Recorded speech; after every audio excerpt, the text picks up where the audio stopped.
All right. Welcome, everybody, to our slightly late starting meeting this evening. Welcome. We are holding the February 11th, 2025 meeting of the Zoning Board of Appeals. I now call this meeting to order. Please be advised that FATV is conducting an audio and video recording of this meeting for public broadcast. I ask that anyone else in the audience who is recording this meeting to please identify yourselves for the record now by standing and stating your name and city of residence. I see none as usual because FATV does an excellent job of that for us. At this time, I would ask that all electronic devices be placed into silent mode. I'm going to include myself in that. That way we are not interrupted and can enjoy our time together. I would like to begin by standing and reciting the Pledge of Allegiance. Mr. Talbot, could you please lead us? Pledge allegiance to the flag of the United States of America and to the republic for which it stands, one nation, under God, indivisible, with liberty and justice for all. Right. Thank you, Mr. Talbot. Okay. So we are lucky to have a fairly small agenda this evening. We have no review cases. No review cases for the first time in my memory at a zoning board. Probably Michael's too. Yeah. And so I just want to say that at least in cutting down the number of review hearings, I think that the policy that we have enacted is working well. I also want to remind everyone that is here that we have received our monthly report on the 1341 Rindge Road project. If anyone would like to take a copy for themselves, there is a copy up at the front table for you, and a copy has been circulated to all board members for review. All right. I am now going to call the first case. This is ZBA 24-28, 21 Market Street, John Lee.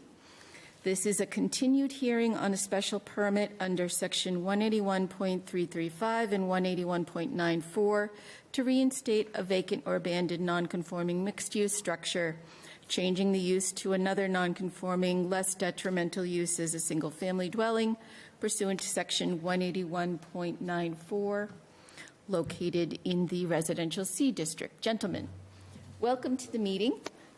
Please come to the table. And if you can each state your name and city of residence for me. Good evening. My name is John Lee, the architect in Worcester. Okay. And sir? Oh, I'm sorry. My name is Luis Hernandez. I'm coming from New York, from the Brooklyn, New York. Luis Hernandez. Very good. Thank you, sir. Hello, I'm also Luis Hernandez Jr. from Brooklyn, New York.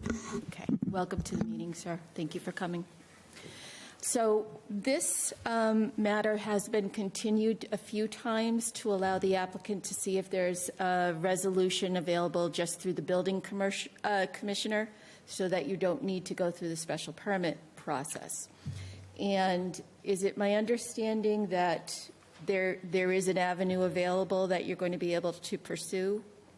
Correct. Okay. So the only other issue that you need to resolve is the continuing condition on that deed, and that can't be resolved by the ZBA. That is a process through the City Council to resolve it.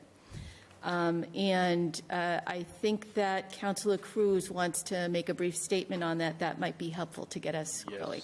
Thank you, Madam Chair, board members. Yeah, it was my hope that through the administrative process, this would be dealt with before we needed to go through the elaborate process of City Council, diligent process of City Council to change the date to allow the developers to fix the property. They need to go back to the drawing board several times to get to the two-family, literally back to the drawing board with the architect, John, who's provided several different options. It's my understanding that the latest option for the two-family has been approved, and correct me if I'm misspoken here, with a garage being built on the inside to add additional space. And so to give them that time to do the complex work and to see their investment through, I'm more than willing to go through the City Council and to the administration to determine a viable date that they could complete this construction and see the investment through. Thank you very much. Thank you. So the process is to petition the City Council to release that restriction. So I think because if you do not need any relief from this board, I don't want you to have to keep coming back to this board. So I'm going to ask Mr. Commissioner, anything to add to that? Would you agree that's status? Yes, and just so that the board knows, I've been working with Chantel Fleck on this, and we figured out a resolution to the parking situation on this. And that's going to be compliant, meeting the planning requirements, so that this can be handled administratively once Councillor Cruz addresses the issues with the council about the deed restriction. So my recommendation to the applicants was, in anticipation of that, for them to request to leave to withdraw without prejudice. Okay. And has Councillor Cruz talked to you a little bit about the process that would go on in City Council? Yes. I am going to pause to see if we have any comment from anyone else, but is there any other statement that you wanted to make on the matter? Okay. Is there any person present here today who would like to ask a question or make a comment on this case? Okay. You're not a person, you're a board member. Is there any board member that would like to make a comment on this case? Mr. McLaughlin. This is more as, not as a board member, but, as a resident of Fitchburg, welcome to do some development. Just curiosity, as a reflection and a betterment to the neighborhood, is your intent to remove the front facade and make it look like Yes. a residential building? That's an instant yes. Yep. Okay. I just, would hope, I'm not sure if this is your first project in Fitchburg, but just, hope you come apart, and if there's any conditions through the council that, we make sure this is a good Yes. project and that we're improving the aesthetics in the neighborhood in general. So that's all. Thank you very much. Well, thank you, sir. Thank you. Is there any other board member who would like to ask a question or make a comment? Okay. So the appropriate procedure is for the applicant to make a request for leave to withdraw the application without prejudice. Do you make that request? Yes. Okay. Then I would look for a motion on that request. I'll make the motion under ZBA 2024-28 for the property at 21 Market Street to give leave to withdraw. A second. Okay. All those in favor? Aye. Any opposed? None? All right, sir. So please, make sure that the process is initiated in the City Council so that it can move forward and take care of making the restriction apply to the project that you are doing. Okay? Thank you. Thank you. Have a great night. God bless you, everyone. All right. I wish you good luck with everything. Take care. Thank you, sir. All right, the next matter on our agenda is ZBA 24-32, that is 53 Smith Street.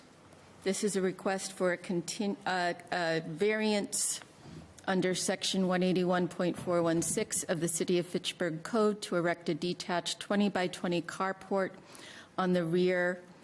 It states left side, but as we all know, it is right side of the house, encroaching the minimum required side yard setbacks of 15 feet. leaving approximately 5 feet from the property line. Again, from the submissions, it is 6 inches pursuant to Section 181.93, located in the residential B district. Mr. Commissioner, did we have a request for a continuance on this matter, or no? I believe we did. I think they're still trying to figure out the easement issues. Okay. Did we receive that orally or in writing? I know they've been trying to schedule a meeting with me, and we've been going back and forth trying to coordinate. So I think that's the rationale. Okay. Thank you. I do not see the applicant here today. And Mercedes, there's nobody online, correct? I am going to ask if there's anybody here who would like to make a comment on this matter. All right. Before we ask for a motion to continue, because we cannot start our next matter for 6 minutes, for its scheduled time at 6:30. At the last meeting, we had discussed this easement and its interaction with the proposed project. There is an easement that is noted on this property that runs right, I believe, right through where the driveway and where the carport is supposed to be located. I asked the board to express their, indication, because I don't want to actually take a vote. I asked them to express their indication on this property of whether, if the easement could be removed, that would incline them to vote favorably on the project. And I believe the result of the vote was 2, it would not matter, 3, it would make a difference. And I believe Mr. Reynolds also voted, or not voted, but expressed that he would look more favorably if the easement was removed. I wanted to take that kind of indication because resolution of the easement issue is going to require the investment of some funds by the applicant. And These are the applicant right here. Here they are. okay. Ma'am, we have called your hearing. You're up. So, all right. Sorry about that. Not at all. Not at all. Thank you. Okay. So for the minutes, could you each tell me your name and city of residence, please? My name is Aparecida da Silva. I live in 53 Smith Street, Pittsburgh. Thank you. And Robert Sutherland, Attleboro, Massachusetts. Thank you both. Yeah, sure. So at the last meeting, there was discussion regarding the easement on the premises. And Mr. Silva, you had asked for more time to submit evidence regarding this easement. Have you been able to locate any additional evidence? So the documents that we've found obviously are true, like from, as Felix mentioned, that they are from 1956. And I actually spoke to 2 attorneys, the actual attorney who did the mortgage for them in the title insurance. So I actually found out that title insurance basically only comes into play when there potentially is an injury on the property due to the easement. And he basically said, the one lawyer basically said, due to the age of the easement, that and the land, everything is landlocked, it's likely that no one did anything with the easement because of the landlocked situation and the cost. Even he was nice enough to talk to me for a good hour about this and look into some stuff for us, but it was $7,500 just for a retainer. And then, going back and forth, and he asked also, did we do pay to have this advertised as well, which we've done, and with no objections from anybody. And, again, showing him the pictures, of what we were doing, and, the landlocked, properties, the easement. He mentioned, I have in my thing I actually sent to Felix. I didn't have a chance to print it, but the, two things was one of abandonment of the easement because the easement itself is not being used, for any purpose, and the fencing and, the necessity for it, because there's no reason to ease through to another property anymore because they're all landlocked. So that's, but again, he had mentioned it's likely that no one has done anything over the years because of cost. And it just, again, like we were aware last time, it just carries, it just carries on. It's something that's written there, and it's, it comes down to money to get it changed. Okay, thank you. I had just asked whether anyone here wanted to ask any questions, and I assume no one does still. Okay. I am going to move to see if the board members have any questions. And when we're done with that, I will ask if you have anything else that you wanted to offer. Okay? All right. Okay. Thank you. Mr. Byrne? Okay. Mr. Talbot, any questions? No, thank you. Okay. Mr. Gallagher? Yes, Madam Chair. Am I to understand that you publicly did a legal notice as a request to abutters? Did you do that? We do it legal. We did through the special announcement through the application that it publicized it. I guess I'm not sure if it was 2 weeks or whatever in the initial. Were there any response from abutters? No, none whatsoever. Okay. None. All right. None from neighbors or anything. At all. Okay. So All right. it's, All right. Thank you. Thank you. Thank you, Mr. Gallagher. Mr. McLaughlin, any questions? Just clarification due to time. The request for setback is what's the distance on the side setback? So the side, I think we were going to be like maybe 5 feet from the fence itself. So again, giving, I submitted that one picture there, and I believe it's going to be, from that one side, again, 5 feet, and then obviously 20 feet, which then gives kind of the 15 feet clearance, from the other side. But again, as we discussed last time, that, no matter where we place, we're never going to make the 15 feet, on either side, from that. Okay. So, and that's The document that we have says 6 inches. Oh, yeah. I think we can move. Talking to my father-in-law, I think we can move that over. Here again, 5 feet. It's not much to again to move to the left, a little bit. Here again to give anything. We're game if you want to. If we can move closer, great. If you want to, we're obviously partial to whatever you'd like. Okay. Thank you.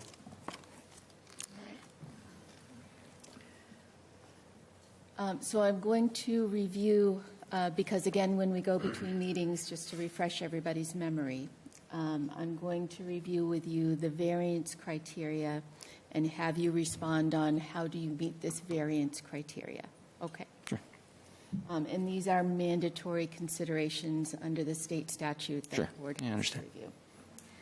review. So is there a difficulty related to the soil conditions, the shape of the lot, the topography of the land, or existing structures? So, yes, the existing issue obviously is the left and right side. Obviously, the lot is very narrow, so obviously that's a concern, obviously, which we've had all along. And the topography of the land, there's no issue with topography of the land. It's a flat land. There's no, it's going to not cause any drainage or anything issues like that, sure.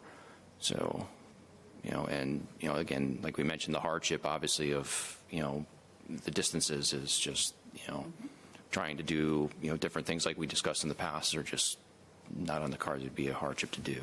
And even, again, even more pointing, obviously trying, fund-wise, yeah.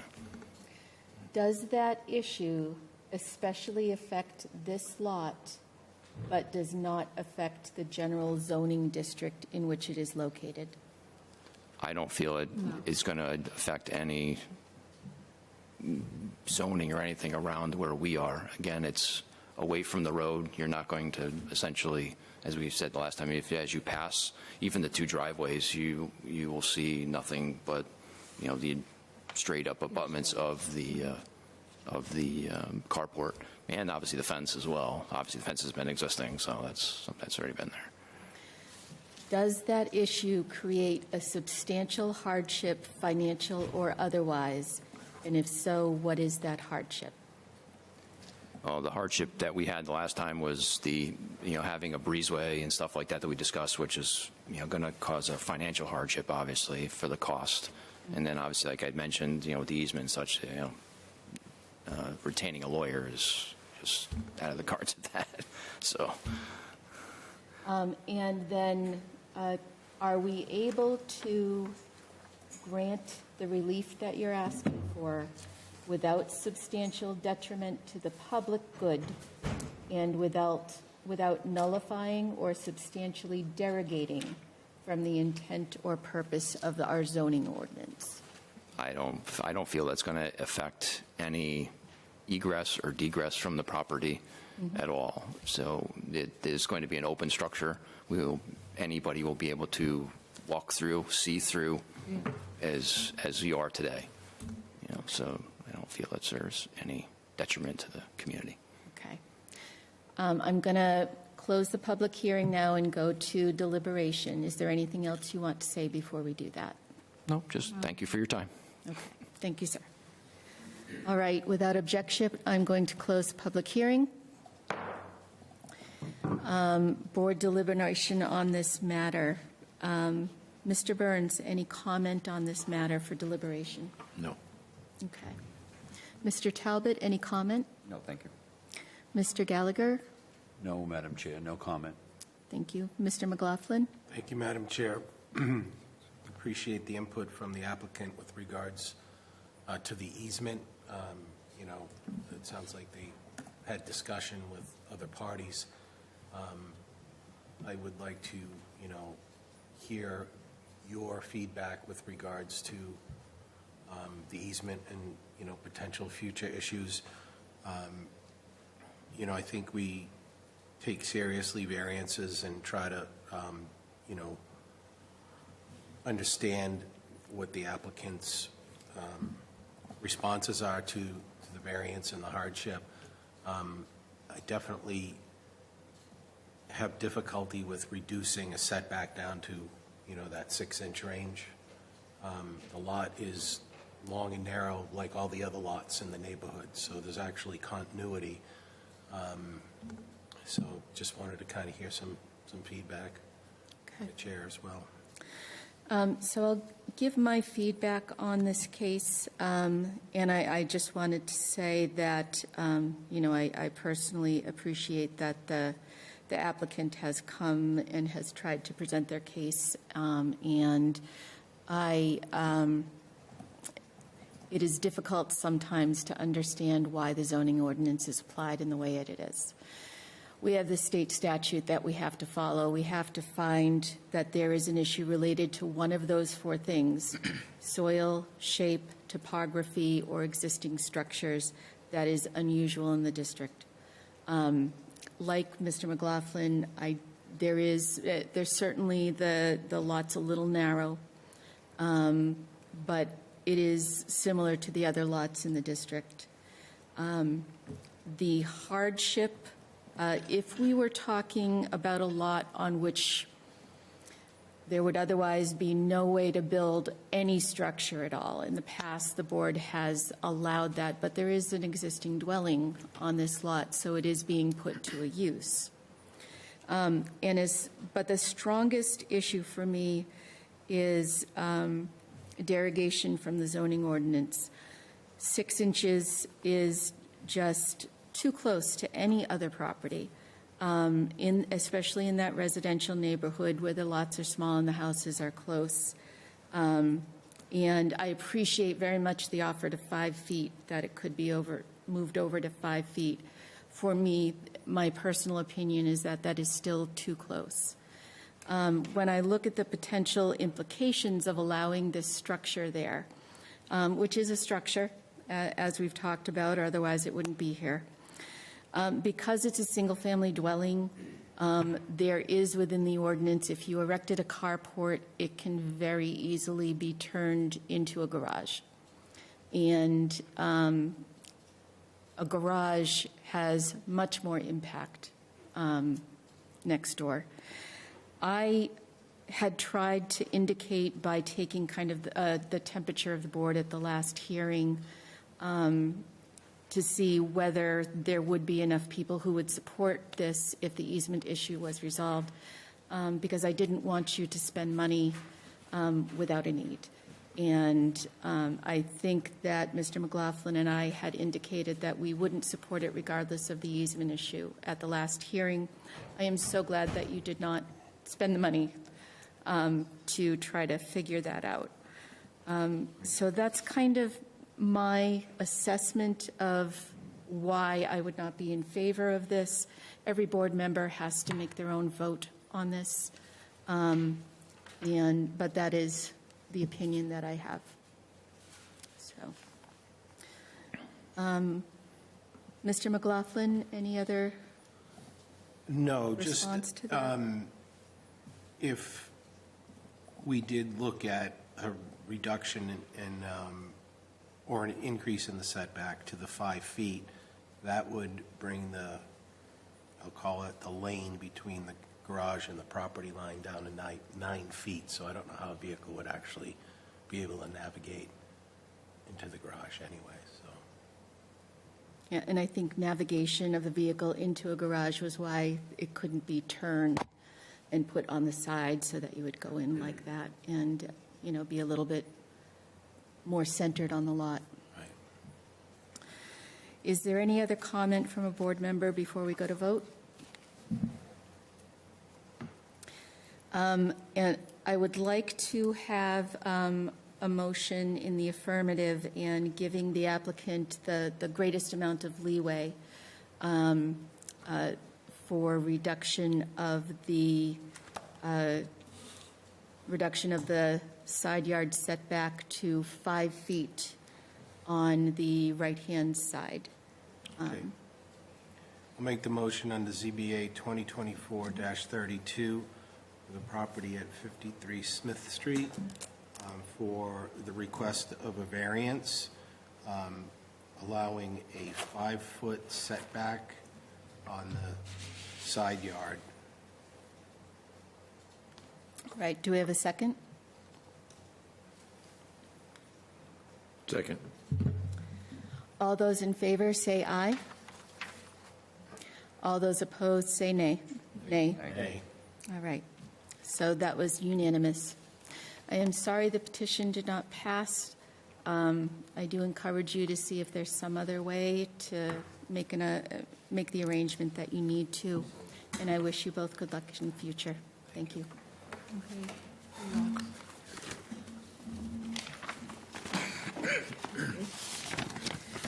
We're going to call the next matter, which is ZBA 24-39. This is 1179 Ashby State Road.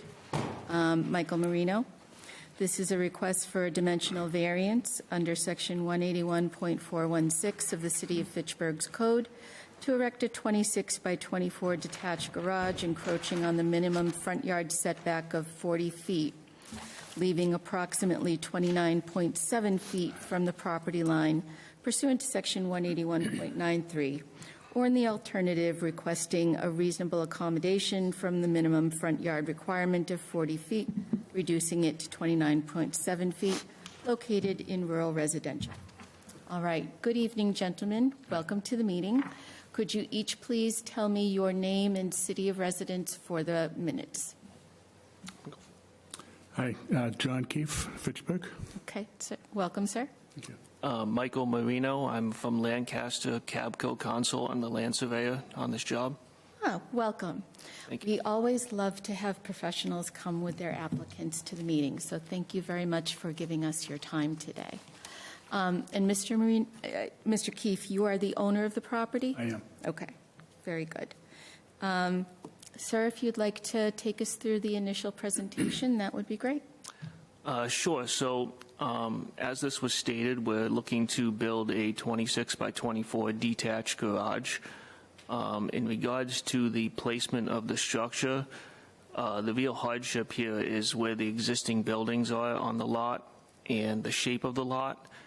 This is a non-conforming lot in regards to the minimum lot area that's required today.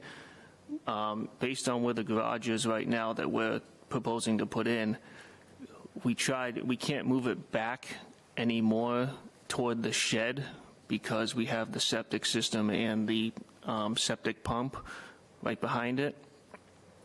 We do have wetlands on the southwesterly side of the property, so we tried to stay away from those as much as possible. In regards to where it is relative to the house, we left 9.1 feet there because there is a walkway that goes between the proposed garage and the house, and we didn't want to disrupt that in any way. Over on the north side of the property, that's where the leaching field is, so that kind of rules out that area in regards to placing the garage there. So we feel right now this is the best placement for the garage. Right at the end of his driveway, we will not need any new curb cuts or anything of that nature.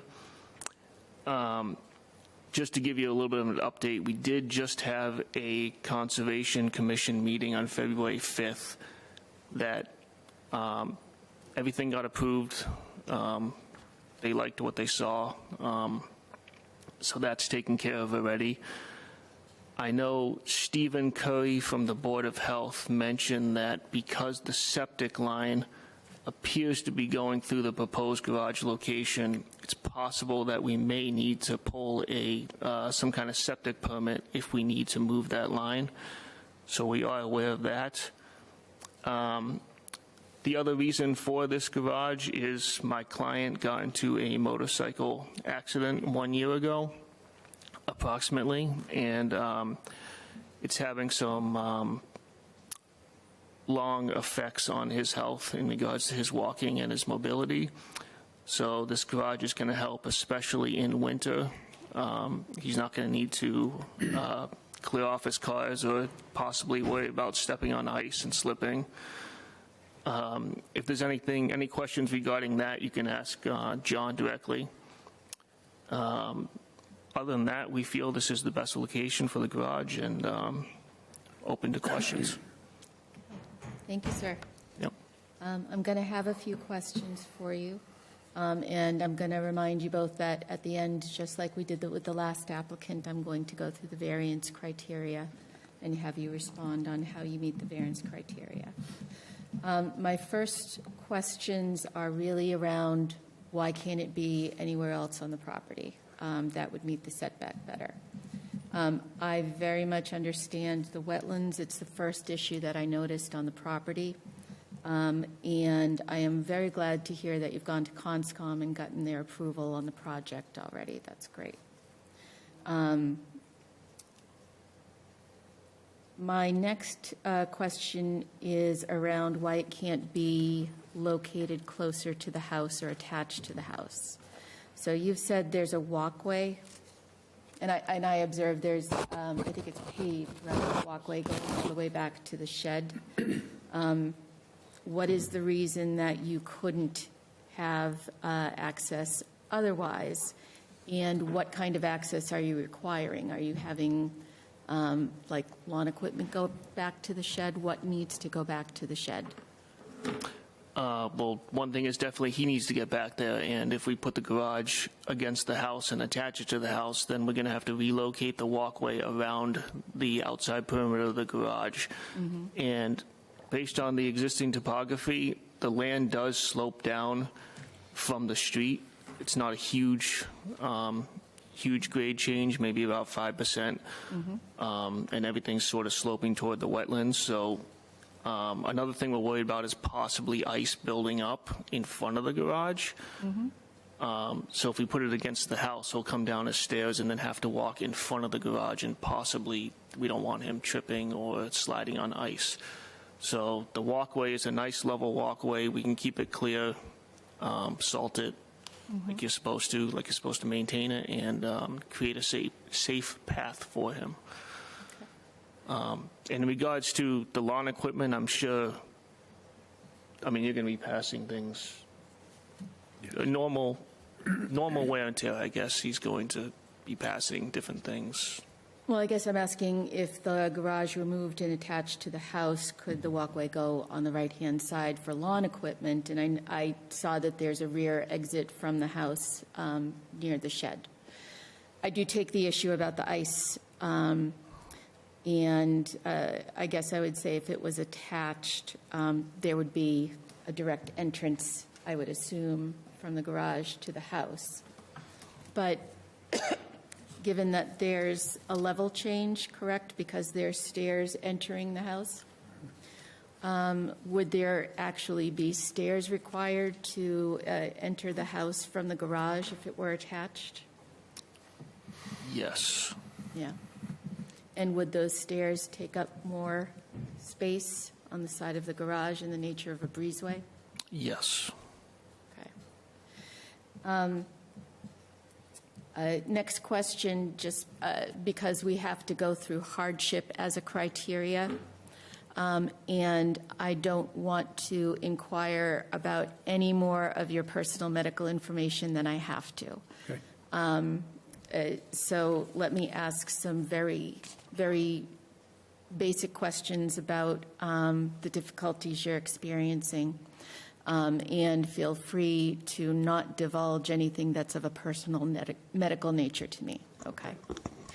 Have you been evaluated to be permanently and totally disabled? I have not. Okay.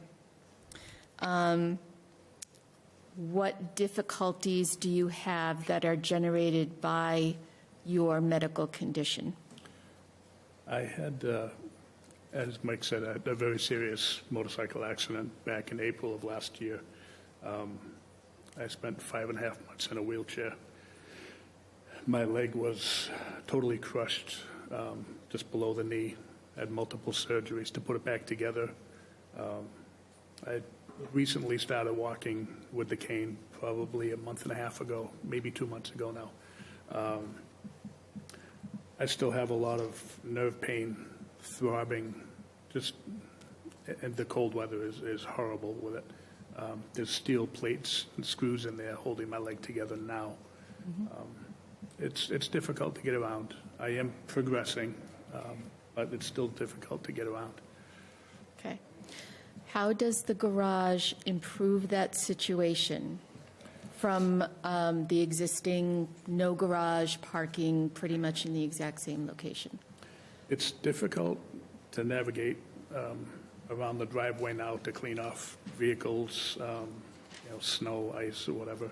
I have to be very careful. If I slip and fall, I could totally mess up the work that they've done on my body. With the garage, being able to park vehicles inside there, it would just make it easier for me. Okay. Thank you, sir. You're welcome. All right. You have labeled High Rock Road as discontinued, and I did see there's like a kind of a path through the woods, but not the road is not constructed there.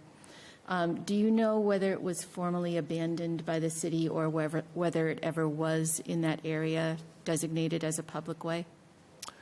It was never a public way to my knowledge. High Rock Road ends, I don't know how many feet back from his property, but there is not any official road layouts that I saw from the city of Fitchburg bringing that road all the way to Ashby State Road. I think that was the intention at one point, and then for some reason they just stopped it at a certain point. And both of the abutter's deed and our deed both mention that it goes, I think one of them actually mentions it goes to the center of High Rock Road, which would indicate to me that it was abandoned and they wanted to give that half of the road to the abutters. Derelict fee statute? Yes. Okay. Actually, it's our deed that mentions that it goes to the center of High Rock Road. Okay. The abutter has a plan that shows their half of High Rock Road. It doesn't officially say they own it, but I'm sure that was the intention. It's not built up or anything, as you saw. It's all grass, it's all weeds and whatnot. Yes. Okay. Do you have any evidence to offer on other properties in the neighborhood? Any effect on them, similar build, regarding setbacks, anything else? I don't have any knowledge of any of their properties. Okay. So I am going to move to public comment and then board comment. I am going to then come back to you to go through the variance criteria, and then we'll see if we're ready to move to deliberation and vote. Okay? I did have one question, I'm sorry. Is there going to be a living space above the garage? Okay. Is the representation of the architectural features of the building going to mimic the existing dwelling? No. So it's not going to look like your house? No. What is it going to look like? It's a steel building. I believe it's going to be like a salt box type, just a pitched roof in the back, but I don't believe it's going to have any peak or anything to it. Okay. I believe it's going to be higher in the front and the back, so snow and stuff can slide off the back. Okay. What's the approximate height of the building? 10 feet, 11 feet, something like that. I don't recall the exact measurements. And it's the width that it needs to be to accommodate two vehicles? Yes. Is there going to be anything else in the building other than parking for the two vehicles? Maybe a toolbox or something, that's about it. Like maybe a little extended area at the back, but not a big amount? No. Okay. And you're going to put doors on the front, right? Yes. Okay. All right. Thank you. Welcome. All right. Is there any person here who would like to ask a question or make a comment on this matter? Sir, welcome to the meeting. Can you please come to the podium? Tell me your name and city of residence, and then you're welcome to speak. My name is Robert McGee. I live on 1020 High Rock Road. I own all the property all the way down to Ashby State Road, except for the corner piece adjacent to your property. I have no problem with the garage or the building or anything that's going up. The part about High Rock Road, that's been an issue for a lot of years. I've been up there since 1981. They've tried to close the road many times. They tried to get me and the abutters to take the land and split it. I do not want it closed. On all the maps that were out before, it was a road. Okay, there's tar on the road in different places, but it was way before my time. So it is washed out, it's destroyed. It would have to be completely redone. One of the neighbors, I don't know if it was this person here, built a septic system on the road. Okay, I tried to fight that, but it was already in before I got to the meeting. Okay, but that is neither here nor there. I don't really care about that end of the road. I just don't want it to say that the road is completely closed. I have 2,100 feet of road frontage along that. If I was willing to open up some of the road and go through what it took, I don't want to lose what I have had since 1981. So as far as this thing for building the garage, I have no problems with it. I just don't want the road to be said that it never existed and it was, never a road. It was, and my deed states that it's High Rock Road. It doesn't say paper road. It doesn't say proposed road. It says High Rock Road. Okay, and they tried to get me to buy, to do it, but I wasn't willing to pay for surveying that property and also taking that land back. Okay, so that's all I have to say. Great. Thank you, sir. Thank you for coming and participating, and I appreciate the history on High Rock Road. Thank you. Is there any other person here who would like to make a comment or ask a question on this matter? And we still have no participants? Okay. All right, I'm going to move to board members. And Mr. Commissioner, I'm just going to check in with you first. Any comment on this case? No comment on this case. Thank you. Mr. Byrne, any comment? I want to say that Mike and I visited the property on Saturday, and like was stated in many places, it drops down on a 5-degree slant from the road itself, and where the garage is proposed, it will fit well because it doesn't go close to the wetlands, and it's not interfering with his septic system, which is a new system. And I think it'd be good for the applicant to have that garage there due to his accident. Okay? Thank you, sir. Thank you. Mr. Talbot, any question or comment? No, thank you. Okay. Mr. Gallagher? No question. I'd just like to say I am in favor of seeing a garage there for the applicant. Okay, thank you. Mr. McLaughlin? I'll save most of my comments till deliberation. I just have a curiosity question that I guess could impact the garage, and that would be, is the septic system for your house, is it on your property or does it encroach onto High Rock? It's on my property. It's on my property. Perfect, thank you. No other questions. All right. And we did have 2 written comments, or actually a few. So first from Councillor Fleming, who's in Ward 5. I am reaching out to express my strong support for the project that is currently under consideration. As the City Councillor for Ward 5, I believe that this addition would bring significant benefits to our neighborhood. Additionally, I would like to highlight that I am also a neighbor of the petitioner involved in this project, which gives me a unique perspective on its potential positive impact. Thank you. Okay. And then from the Board of Health, we have some comments, and these are related to, I think, the septic issue. From Mr. Curry, who's the director of the Health Department. Modifying a septic system, moving lines would unfortunately require a permit. Mr. Marino asked, what if they were to sleeve in the pipe through the garage foundation? Mr. Curry says a PE or RS will need to design construction of the proposed relocation of the new line from the pump to the SAS that meets Title V requirements. Michael Marino, okay, I understand that. Is there something we can do after the variance is granted? I do not want to get into all of this if the variance happens to not be approved. Smart move. And Mr. Curry states, of course. Okay, so it seems like there may be some work that's going to need to be done and permitting work for the septic issue. All right, I believe that's all the comments we received on this matter. Sir, I'm going to go through the variance criteria with you now.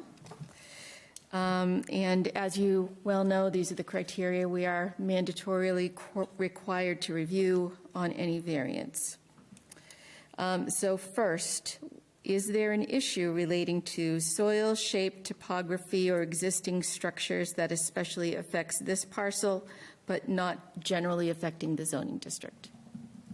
Yes, due to the nonconformity of this lot in regards to the lot area, the shape of the lot, and where the existing structures are. Is there any issue related to topography, such as the existing wetlands? Yeah, the wetlands are definitely an issue. What is the substantial hardship, financial or otherwise, that would be the result of the imposition of the zoning ordinance? Meeting regular requirements? What is the substantial hardship? The front setback? I'm sorry, I don't, If you were required to meet the front setback, yes. would there be a substantial hardship, and what would it be? Due to where the location of the existing structures are, and the leaching field and the septic system. So would there be, for instance, significant work required to move a septic system's leach field or other structures? Yes. Okay. Engendering substantial financial cost? Yes, moving an entire septic system is definitely more financially, more of a burden than moving one line. Mm-hmm. Okay. And then are we able to grant the relief that you're asking for without substantial detriment to the public good and without nullifying or substantially derogating from the intent and purpose of the zoning ordinance? Yes. And if so, why?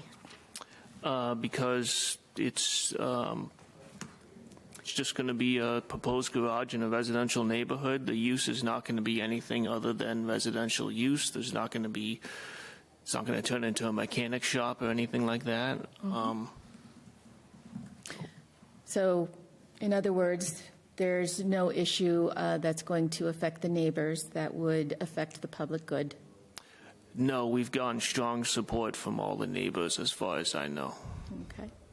And where you're leaving still approximately 30 of the 40 feet setback required, you're not substantially varying from the ordinance? No. Okay. Thank you. Anything else that you want to offer before we close and go to deliberation?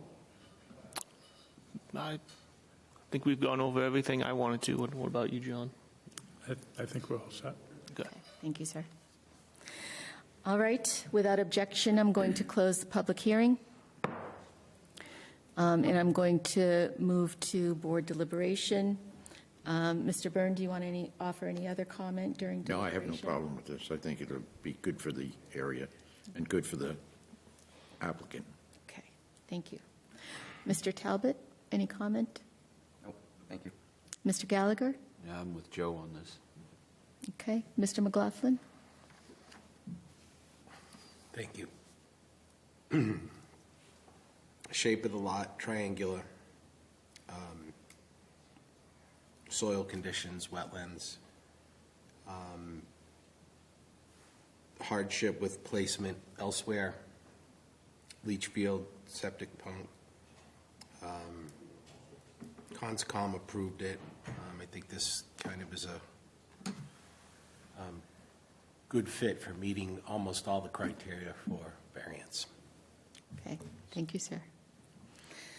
For my comment, I agree that it meets the first criteria in that the wetlands are a soil issue. As far as the other shape, I don't think it meets the shape issue. There may be some issue with the existing structures in that relocation would require moving the septic field. And so we only need to meet one of the first four, one of those four categories, so I think we've met that. As far as the substantial hardship, I did want to understand why it couldn't be moved to be attached to the house, because that, if it didn't, improve upon all of the 10 feet, would at least, put us back closer. And I did want to understand why that wouldn't be of benefit, given the hardship of difficulty getting around, thinking that you could just have an attached garage and go into the house without going outside in the weather. But I think that the attachment would itself take up enough space that we'd still be looking at cutting into the front setback. And as far as, gentlemen, we have a lobby outside if you would like to conduct a, gentlemen. We have a lobby outside if you'd like to conduct a conversation but it just interferes with the mic and the audio if you do that in here. And the audio is able to be heard outside in the lobby, so you can keep track of what's going on, okay?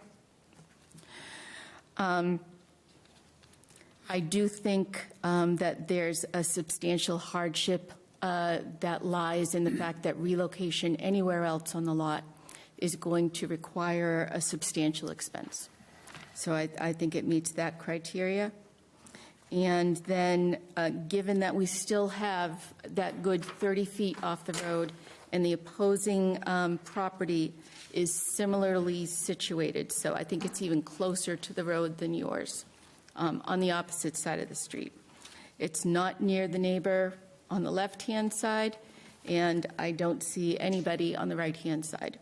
So I think we're able to grant the relief.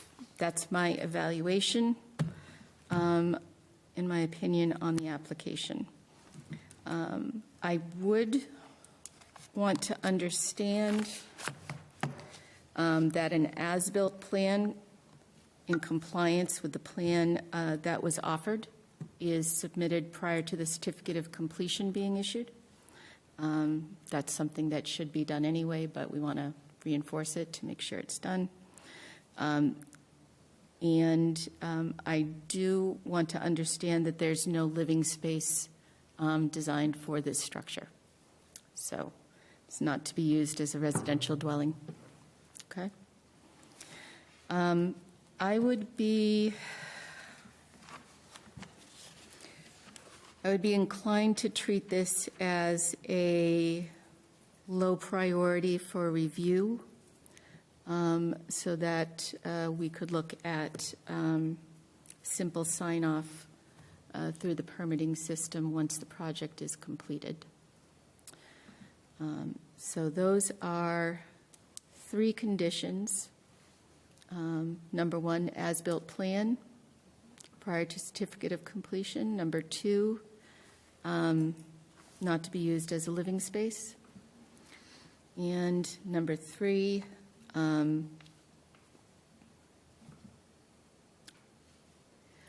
low priority. Chair may approve the review and completion of the project. Does anyone else have any conditions they would like to offer?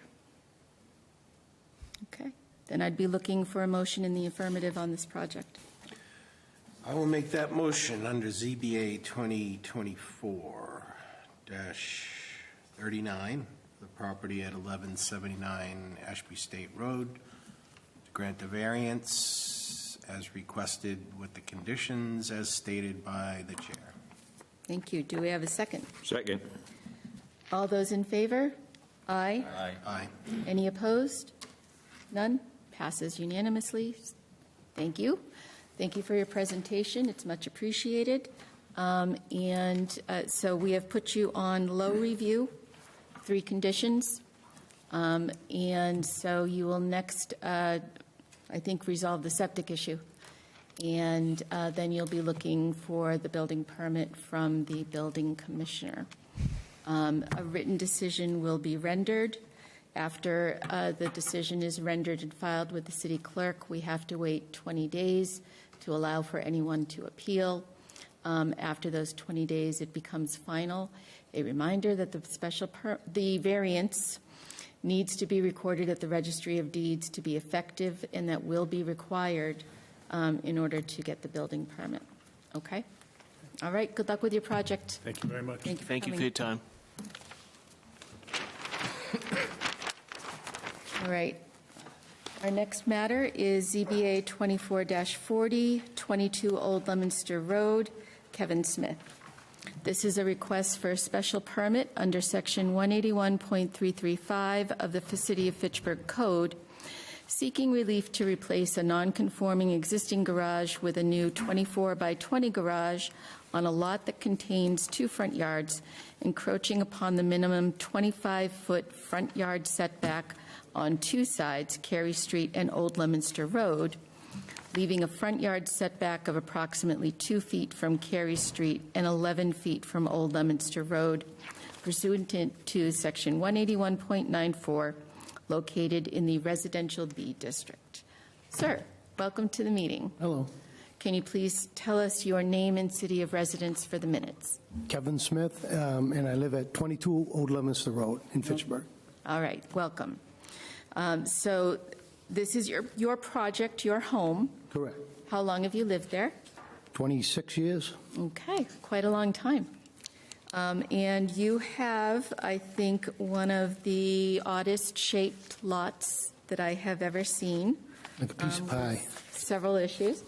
I am going to bring up on the screen for everybody to see the plot plan so that we can talk about it. While I am doing that, could you please give us an overview of what you want to do?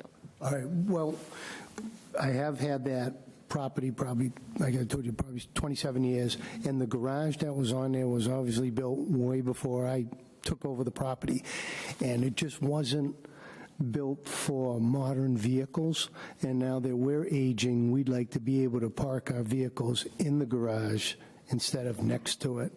So what we're proposing is a 20 by 24 garage, which is pretty much on the exact same footprint of the existing garage. It's just that it's non-conforming, evidently. Okay. And were you the one that was, I saw the sign on the door, hog parking? Yeah, yeah, there you go. Yeah, the only thing that fits in there is the motorcycle. The door did not seem like it would fit a vehicle in there, even if you could turn around and get in. Correct. That side, yeah. And now I'm going to bring this up on the screen for everybody to see right here. So this is the plan you submitted. And this kind of diagonally slashed structure is the new garage that you want to propose. So the existing garage is actually 4 feet out into the line of the road, right?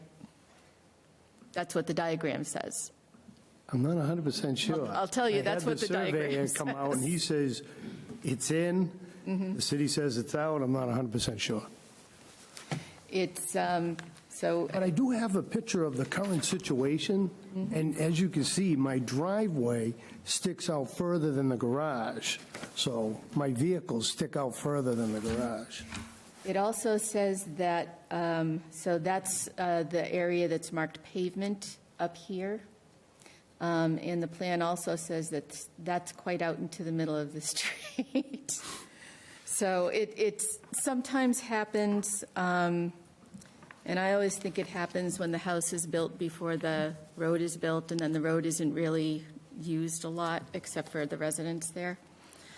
But at any rate, the garage that you propose will at least be 2 feet into your property line off the road line. Correct, yeah, we want to set it back. Okay. And you're still going to use the existing parking area that's marked pavement, right? On both sides? Are you going to continue to use Yes. that on both sides? Because I have a truck with a plow, so I put that over there. Okay. Are you using the family as a single-family home? Yes. Okay.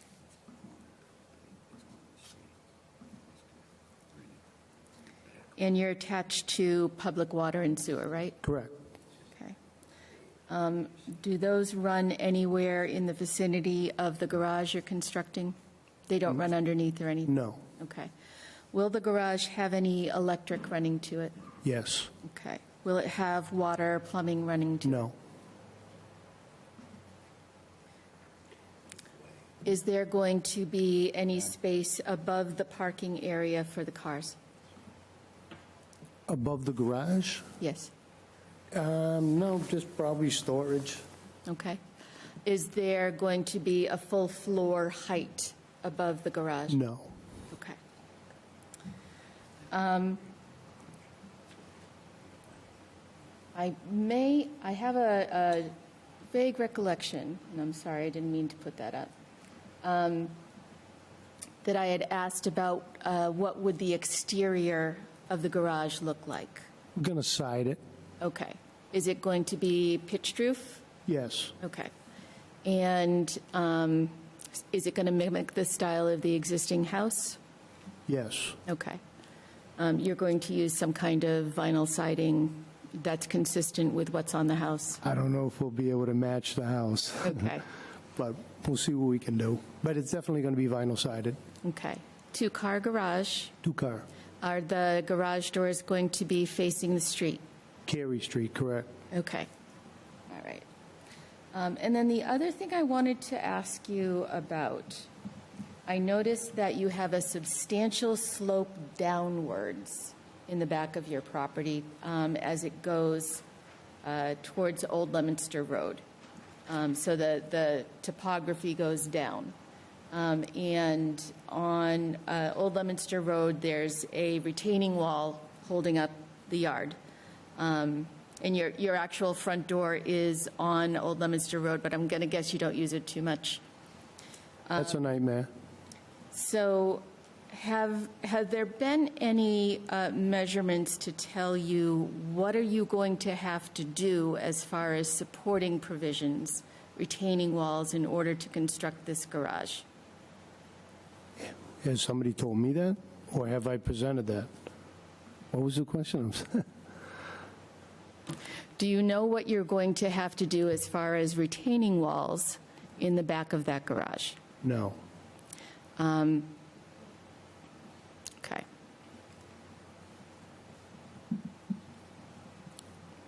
Have you had plans drawn for the construction of the foundation? I believe I submitted those. Okay. The property's pretty flat where the garage is going to be. Yes, but the new garage is going to extend back a lot further. Like 10 feet, I believe. Yeah, and that your yard drops quite a bit in the I back. think it's still another 10 feet before it drops. Well, actually, it's all flat before the wall. Only in front of the house does it kind of slope down. Okay. It's not what I saw in my visit. I saw quite a slope even after the pavement and after the existing. It seems to slope quite a bit. There's a substantial retaining wall on the parking area where you have your plow as well. That's a timber wall. Really, my concern is that I think you probably need some engineering done to make sure that the retaining wall is safe, sound, and secure for the activity that you're going to conduct there. You're going to park cars in and out. It's going to be a heavy load, and I want to make sure that it's properly supported and engineered so that we don't have any kind of crumbling and then something that might affect another property. I wouldn't want that either. And are you going to have space for anything other than parking of the cars in the garage?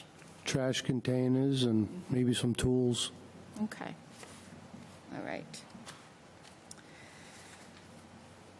In your case, because you have a home that is a pre-existing non-conforming dwelling, which means that it was built before the zoning that required certain setbacks in lot size on the property. What you have available to you is a special permit, which is different criteria than a variance, so we're not going to go through all of that soil shape topography that we did with the other applicants. So the criteria that we need to examine is whether or not your proposed modification, whether or not the garage that you want to build in place of the one that is there, is not substantially more detrimental than the existing structure to the neighborhood. So why is the garage you're going to build not substantially more detrimental to your neighbors? Because it's going to be roughly about the same size as the existing one that's been there for years. Okay. It's going to be set back onto your property? Other than that, yes. looking at it, I thought about what it would be like and actually did enter into your parking area and then back out. And I did see that having to look around the existing garage that is out 4 feet into the road made it more difficult to see traffic coming. Would you say that that's going to be improved by the new garage? Yep. Is it going to be easier? Actually, it to will back be in and out? because, yeah, the garage will be set back further, so it should be easier to look around. Okay. I'm going to go to public comment.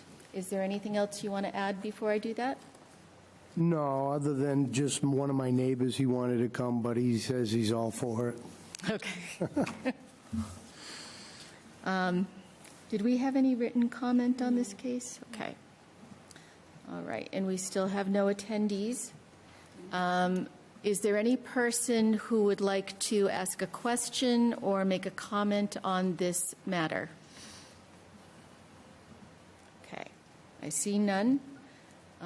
So I'm going to go to my board members and see if they have any questions for you. Mr. Commissioner, any comment on this case? I think that this is actually making it more conforming than less. Thank you. Mr. Byrne? Well, I think with it coming back 2 feet onto his own property instead of extending out in the street, it's going to align of vision a lot better than it is now. Thank you, sir. Welcome, ma'am. Mr. Talbot, any comment or question? Nope, thank you. Mr. Gallagher, any comment or question? Yes, Madam Chair. For clarification, I'd like to ask the applicant, so that I understand, the doors will be facing Curry Street, correct? Correct. So currently, the door faces your house. Correct. Yeah, I view this as an improvement to the area just based on that and making sure that the building is set back a little bit, so. Thank you, No Mr. questions. Gallagher. Mr. McLaughlin, any questions? Thank you. Are we in the question mode or deliberation mode? We're not in deliberation, but you're free to ask a question or a comment. Okay, great. Only have one. I have only one concern. I think with regards to the special permit, this works. I just have a question. Can you do you have this up? Yes, I can pull the plot plan up. Just a So moment. if we look at the new proposed garage, right, you have parking on the left right now And the right. and the right. And I only bring this up from a public safety issue. Like you said, you got a unique piece of pie, right? And we're going to have, I'm going to just throw a number at the wall, over 30 feet of continuous curb cut and I don't know if that's an issue or a question that he needs to get clarification from the DPW with regards to that. They're going to have to weigh in on it once he applies for a permit. Okay, so my question to you is, will the parking on the left closer to the point go away because now it's going to be in the garage? I'd like to keep it. Okay. And just to clarify, no curb needs to be cut. There's no curbing there now. Right. Everything just Yeah, I know goes right visually into the there's no road. curb. Yeah, okay. Yeah, When you said that, I thought we had to pull some curbing, but we don't. right. Yeah, it's just, invisible curb. But no, I'm good. That's the only thing. It's a very busy street and a interesting corner, so, Yes. yeah. Well, Cary's not that busy, but Abbott Ave is. Right. Yeah, it goes Abbott Ave. That's a goes main right by road there. going right up to Yeah. Kmart, or And it is. what Go used to ripping be. through there. Yeah. I think people going down Cary either live there or are trying to use the little shortcut out. Well, to you know Water who's Street. using the road more and more now? Is Mart. Really? Because they have the new parking lot at the other end of it. Yeah. So it's more employees. I did see that. Are they usually coming out your end, or are they going out to Water Street down the other end? Usually they're just coming in, and then they go out water. Okay. All right. Thank you. Thank you, Madam You ought to Chair. get on Mart to pave that street. What was that? You ought to get on Mart to pave your street out there. For 22 years, I've been asking for that road to be paved. Well, unfortunately, this is not the forum for that to I know. happen. And so I'm going to move to close the hearing. Do you know what your timeline for completion of this project is? When would you begin? Depending on permitting, when are you ready to begin? And how long would it take to complete? If we're approved, we'd probably like to start in the spring, obviously, and I'd say 2 months max to complete that. Okay. All right. Anything else you want to add? That's all. Thank you. Thank you. Without objection, I'm going to close the public hearing. I welcome any comment on the allowance or disallowance of this application, as well as any conditions anyone would like to see on the property. And I'm going to leave you till last, Mr. Byrne. Mr. Talbot, I'm going to go to you first. No comments. Okay. Mr. Gallagher? I think it would be a nice improvement to the area. Okay. Thank you, sir. Mr. McLaughlin? Certainly meets the criteria under 181.335. I think we're actually lessening the nonconformity to some extent in some areas. The applicant has mentioned that he's aesthetically going to, tie in the architecture with the house as best he can. So I think it, aesthetically it'll be an improvement, and it'll help provide, better access into the garage and better usefulness. Thank you, sir. Mr. Byrne?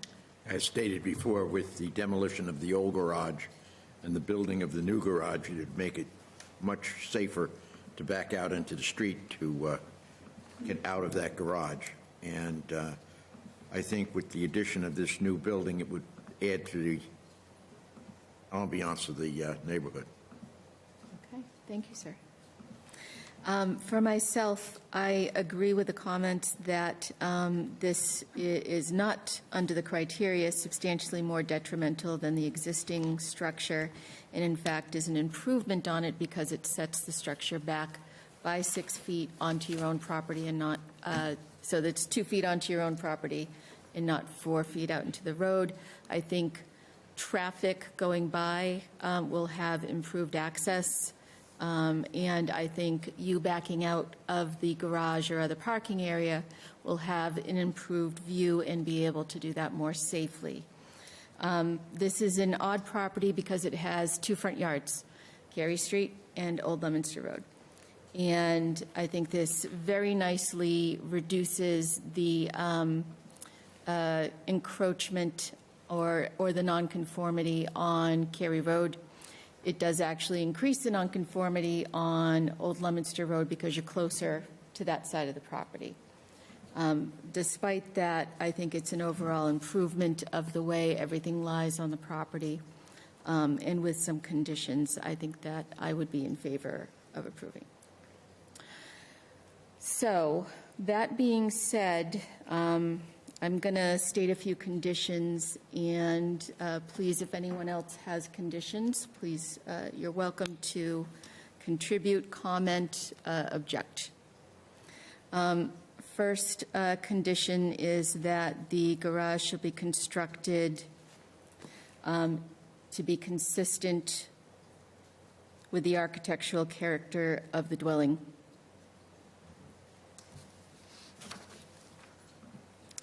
Second is that the garage shall not be used as a dwelling space.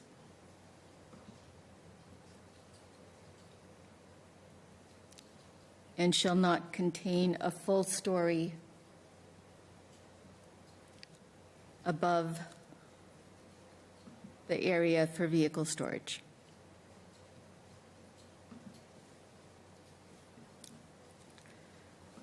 Third, that construction's vehicles be kept off the street during construction. I know that will be challenging, but I think it would be very obstructive to have them there.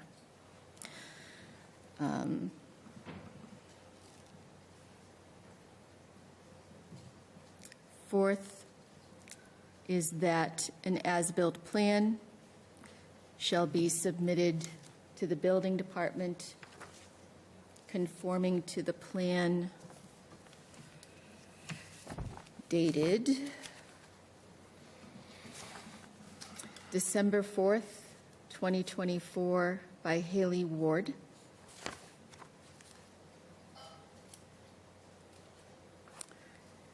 And fifth, this is again, I think, a low priority review so that compliance with the conditions to be verified by the chair or designee.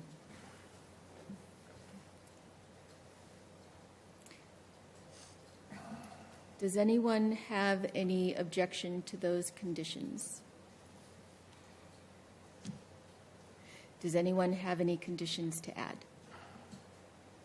Okay, then I'd look for a motion in the affirmative, please. Make a motion under ZBA 2024-40 for Kevin Smith at the property is 22 Old Leominster Road to approve the special permit under 181-335 with the 5 conditions stated by the chair.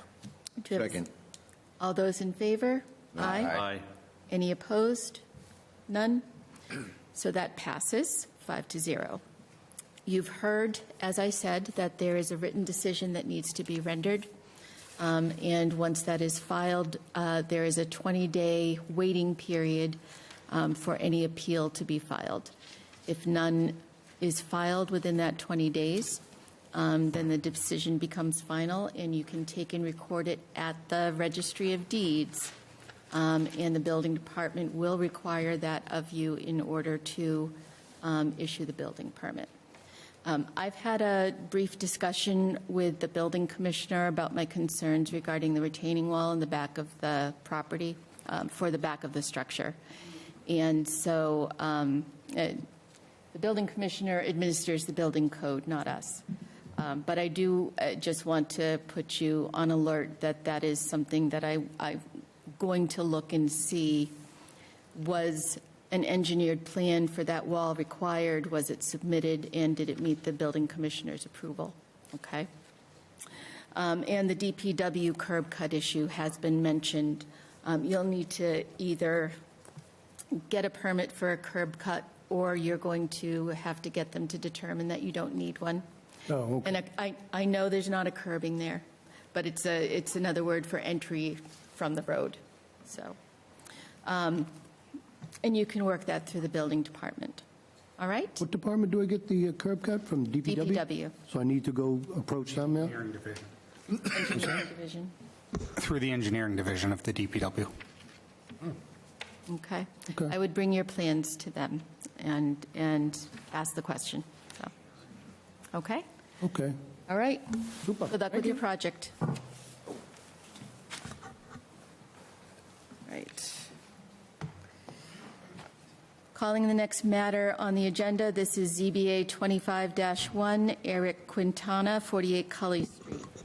This is a request for a special permit under Section 181.313 D12 of the City of Fitchburg Code to conduct an automotive repair facility, changing business ownership, previously Brian's Auto Repair, pursuant to Section 181.94, located in the Neighborhood Business District. The review of the property owner's delinquent taxpayer status under Section 120-21 et sec. Good night. Hello? Hi. Welcome to the meeting. Can you each please give me your name and city of residence for the My name is Mary Jo Garcia, and I live the 706 Lancaster Street, Leominster, Massachusetts. Okay, thank you. You're welcome. Sir? My name is Eric Quintana, 706 Lancaster Street, Leominster.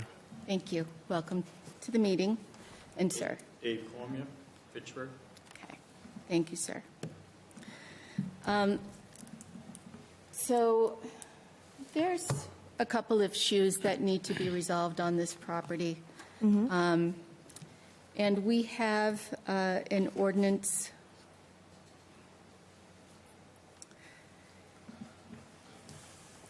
We have an ordinance which is Section 120-21B.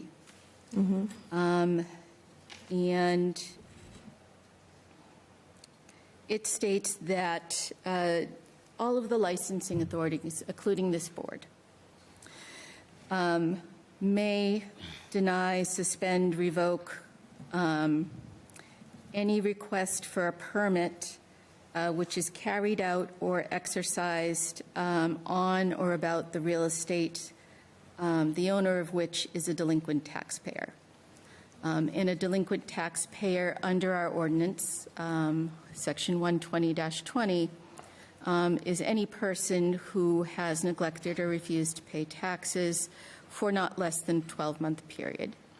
The treasurer issues a list to the boards, and the obligation is annually to do that under the ordinance.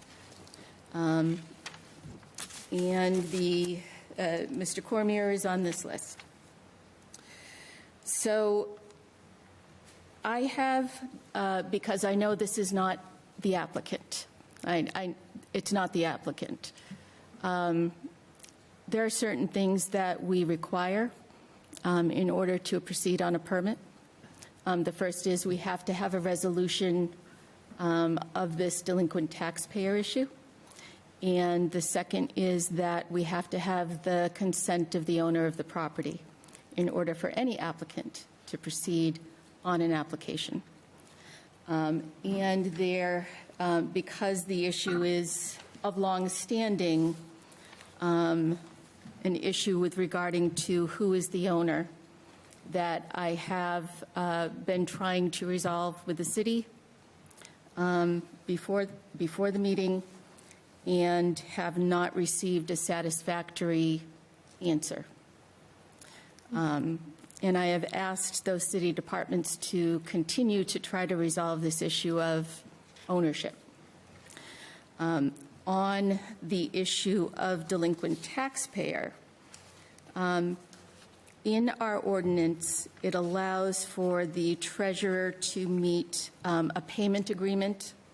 And so if there is a payment agreement, the treasurer can, once that is actually entered into, present a copy of that agreement to the board, and the delinquent taxpayer status will at that point be waived, provided there is ongoing compliance with the payment agreement. It is not within the purview of this board to decide what the payment agreement and I do know that there have been ongoing negotiations to try to reach a satisfactory conclusion. Our ordinance requires that if we have to make a determination relative to the delinquent taxpayer issue, what we have to do is provide some notice. Our city solicitor has stated that the board needs to vote that there is an issue we need to resolve, and that 14 days notice has to be given, including to the treasurer, before we can have a hearing on this. I would like the parties to continue to try to resolve these two issues, ownership and reaching agreement on the delinquent taxpayer status. And I particularly noted that issue when I put the notice out, so that there would be a notice that that was what we were going to be discussing tonight. Until these two issues are resolved, I am not willing myself, and I will take a vote from the rest of the board on it, to hear your substantive matter, your substantive request. Okay. I am hopeful that these two issues can be resolved by the next meeting that we have. Okay. So what I'd like to do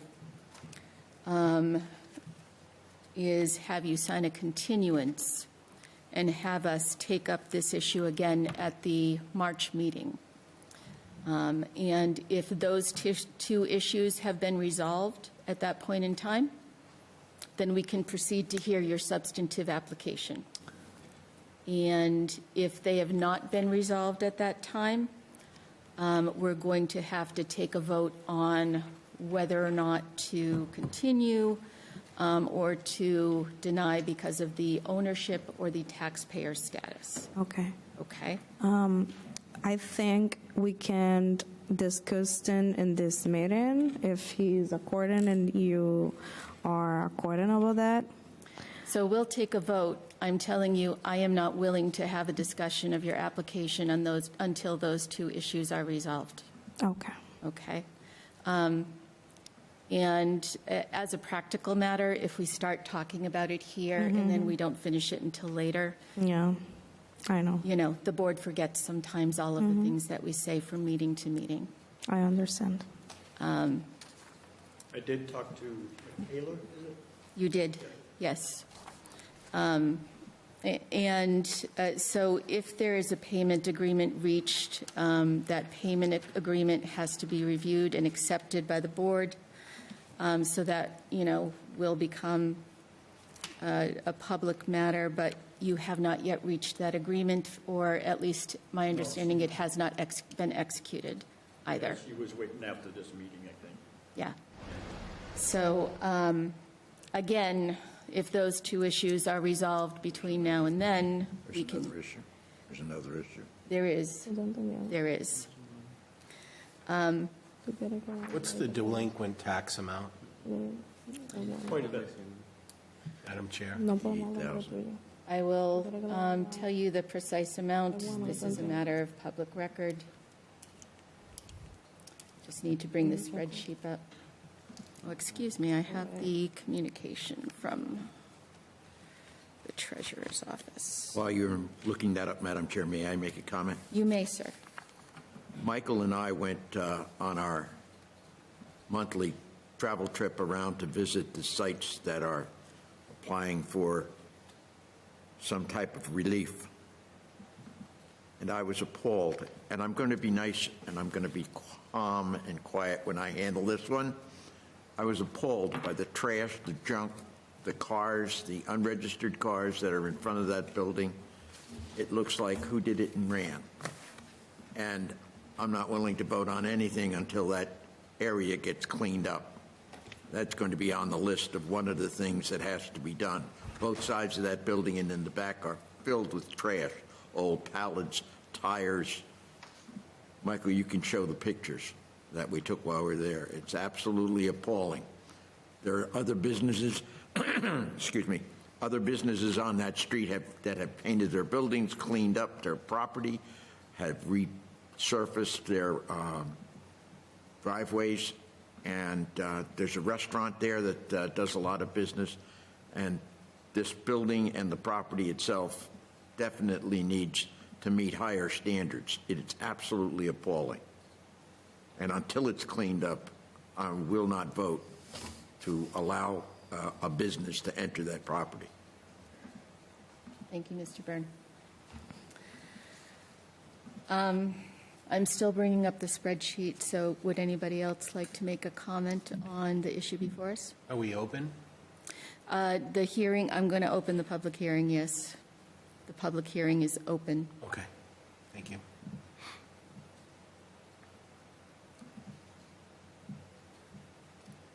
My spreadsheet is not.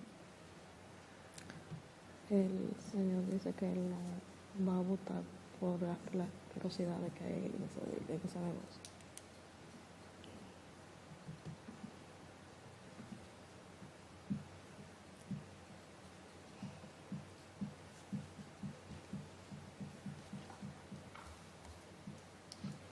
Okay. Sorry for the delay, everyone.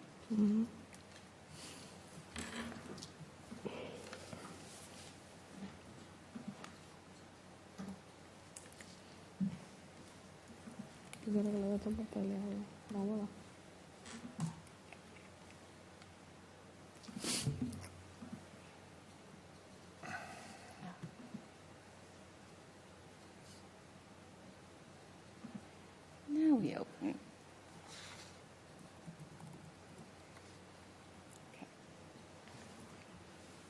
On our list, the amount is $78,847.70. I know that there was a payment made, I think, prior to this meeting. Yeah, $5,100.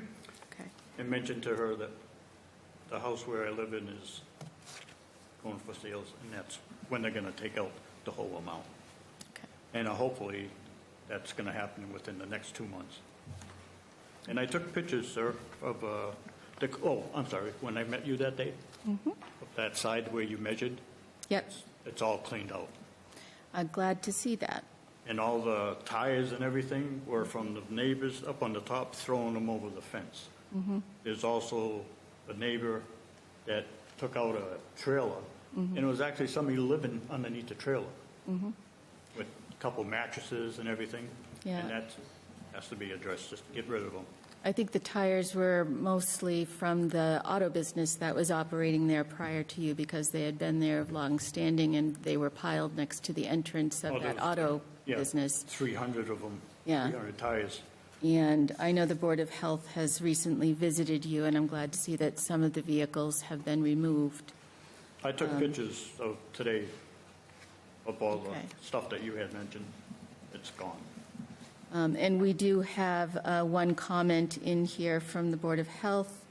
Recommend no permits be issued until the property is cleaned of all litter, rubbish, tires, car parts, and all items as ordered from an inspection on December 26, 2024. As I said, we have these two issues to be resolved before we talk about your application. So I'm going to go to public comment, and then are you amenable to continuing until the next meeting in March? ¿Tú quieres venir a un meeting en marzo?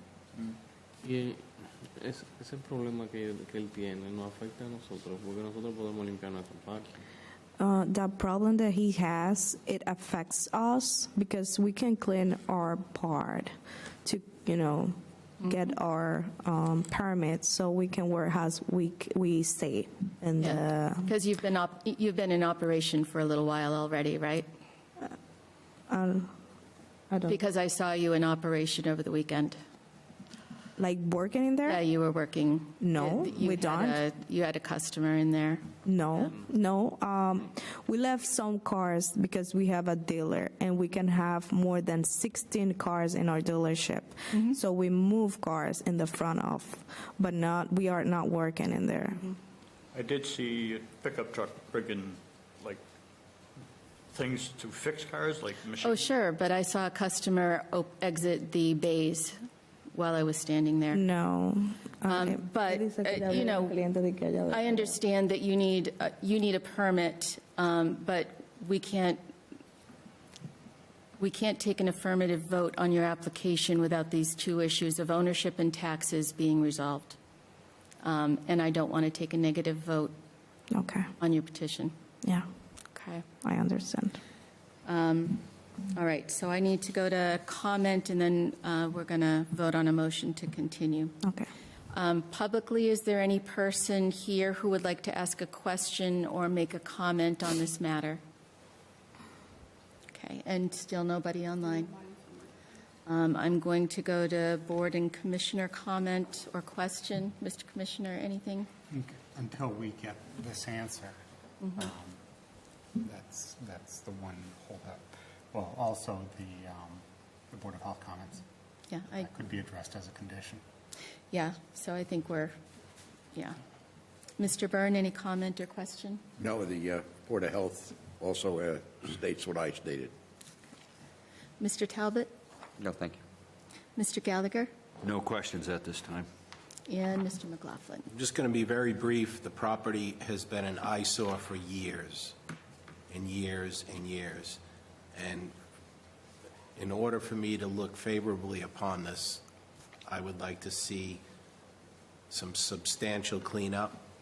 And as a board member, I've gone by the property quite a few times before the meeting, and there's activity going on in the property in that side. So I don't look favorably upon operation of a business until it's legal. So that's all I have. Thank you, sir. All right. If there is nothing else, ma'am, I have a continuance form here. And how many matters do we have for March? 7.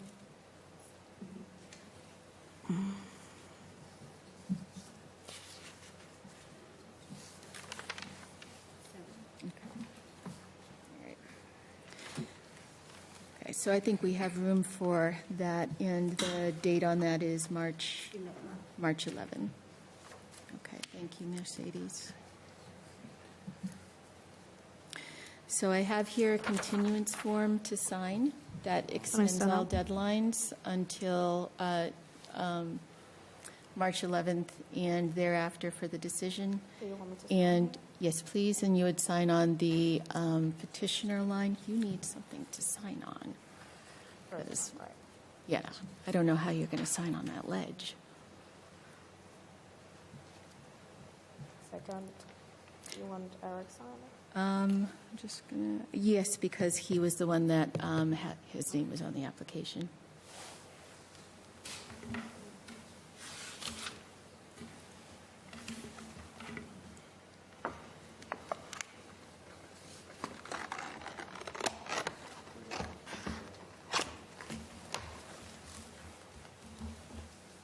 Okay, thank you.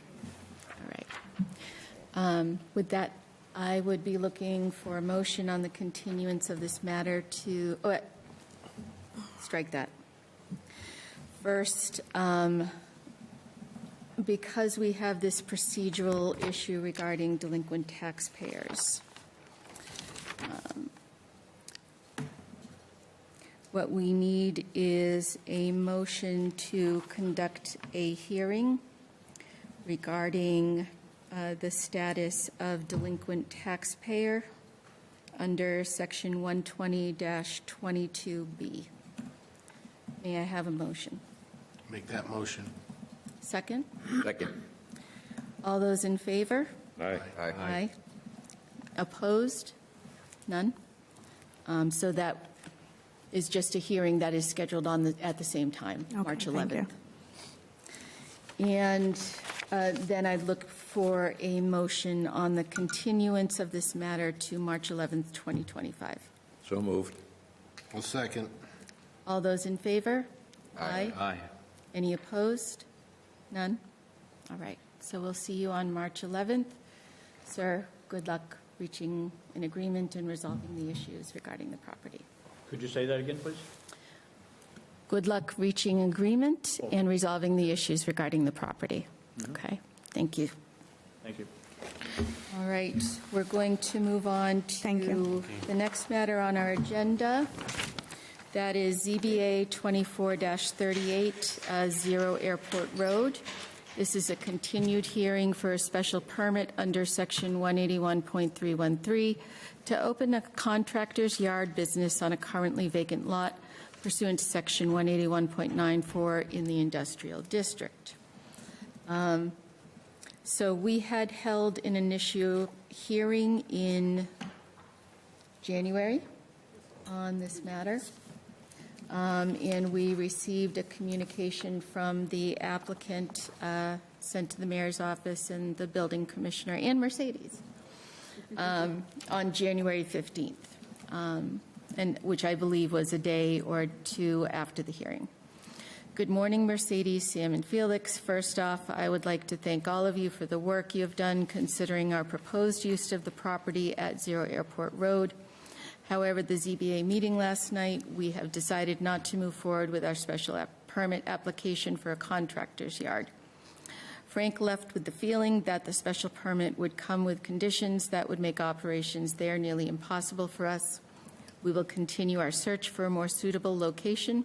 Again, we really appreciate everyone in the city who guided us along and helped to make this happen. If the city ever has a need for metal recycling, our company would be more than happy to work with you. Brian Wiebold. All right.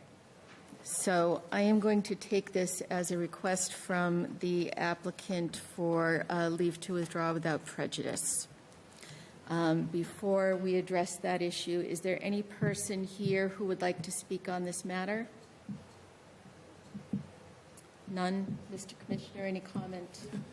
No, I believe at the last hearing, a lot of people came out in favor of this, including the abutters and including the mayor and city councilors and others. And I'm saddened as are other city officials who spent a lot of time working on getting this as complete as possible, including getting all the comments from the different department heads, and the mayor coming out, sending multiple letters to the board that it turned out this way. Wait. Let's talk about the letters from the mayor. We never got any. Yes, the board did receive them, and the mayor came and spoke in addition. That was the 2 letters that we received on the day of the hearing. On the day. Yes. I didn't receive them until I walked in here. Yep.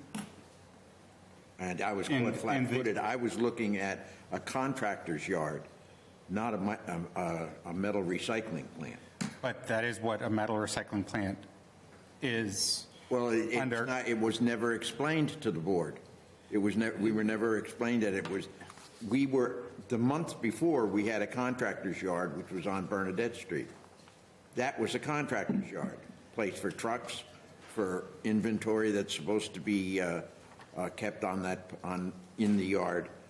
That's what I expected to be a contractor's yard, not a metal recycling plant. It's a big difference. But our definition under the zoning ordinance places the metal recycling plant. It wasn't explained. I mean, you can come in here and say it was a sky rise or a high-rise building, but it's not. And it wasn't a contractor's yard. Maybe it was, under your estimation, a contractor's yard. But what we had done in the past, contractor's yard was totally different than what a contractor's yard is or was presented as a metal recycling plant. Oh, that's, if you look at the definitions under our city zoning ordinance, that is the closest use for the definition. And our planning team So it was and a myself. swag. What? It was a swag. What do you mean a swag? Scientific wild-ass guess. No, it was not. If you read the definition of contractor's yard under the city zoning ordinance, this falls within that definition. Mr. Commissioner, could you just reference that for us, please? Yes. Thank you. Give me 1 second. I will pull it right up. And after that, I'm going to move on from this particular topic because it's, in this case, moot.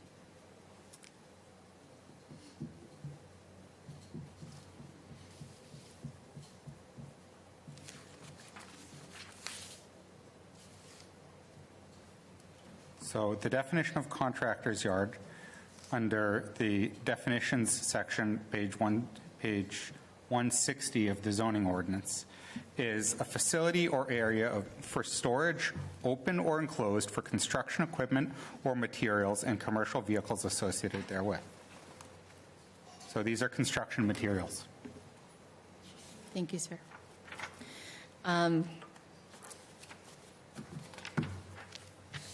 That's on page 160, Mr. Commissioner? That is page 160 of the Fitchburg zoning ordinance. Okay, thank you. Just want to help understand the discussion, that's all. Yeah. I'm going to comment that I appreciated that the mayor sent out the initial recommendation letter, very well addressed to the criteria that we have to review under the zoning ordinance, which we rarely receive in a letter of support. Mostly it's just a letter of support, so there was some substantial time and detail put into that, and then various boards, when I received that and asked subsequent questions, did undertake to answer as many of the questions that they could before the meeting in written form, and I appreciate the effort that went into that. I am sorry that the applicant didn't continue the process further. What I would say that we could have as an improvement in the process is, I know that the city had been in discussions with this gentleman since September. Neither of the boards that this would need to go through were involved in any of those discussions. When there is a project of importance to the city, the bodies, all of them that need to deal with it, it is helpful to the applicant to understand and for the boards to have some prior knowledge of what is coming before so that the applicant doesn't arrive thinking that that particular use is an easy in-out process and could be resolved in a single evening's meeting. That's a use that had a lot of potential for effects on surrounding properties and benefits because the projection was 20 to 30 employees. That would have been very nice for the city. And I was looking forward to working that out with the applicant. But I think when an applicant goes in with that expectation and there was no prior contact with either of the boards, sometimes the applicant comes here and gets frustrated because they didn't come and see what they were expecting to see. And the board is going through its job of due diligence and asking questions to make sure that the project is a good fit. So I think in the future, maybe a more integrated involvement, particularly if it's a project of that much importance to the city, would help everyone involved. Not in any way to disparage the work that went into that project on the part of the city departments. With that, I am going to ask if we can have a motion to grant leave to withdraw without prejudice. So moved. Do we have a second? Second. All those in favor? Aye. Aye. Any opposed? Mr. McLaughlin, are you opposed? Okay. 4-1, the motion passes. All right. Just make a comment if I could. You may. Thank you, Madam Chair. Mr. Commissioner, we appreciate your feedback. I think the board senses some frustration over the outcome of this application. It would be helpful for us. You had mentioned there were multiple communications to the board, one from the mayor and may have been another one. It would be helpful if we could get, the mayor had a very extensive and thorough letter that she submitted, and it's just hard for us to digest information at length that's given to us last minute. There seemed to be also be a time constraint for the applicant that was made known at the meeting. And, you know, due to the magnitude of the project, I think the board was trying to do its typical due diligence and get their arms around the project with the site visit. And it's unfortunate that the applicant was maybe led down the path that this would be, you know, approved on the night that it was proposed. You know, I think we all understand there's been a lot of departments that probably put a lot of effort in, but it would be helpful if we had some knowledge and communication of things that occurred ahead of time to help us understand the direction. All right. Thank you for your comment. The last matter on our agenda is discussion of amendments to the fee schedule. And I have located my long-alleged list of comparative fees. Mr. Commissioner, I'm not sure that I passed one back to you. Okay. And all board members have received one. So we have currently a $300 fee for each and every matter that comes before us, for an appeal, for a variance, and for a special permit.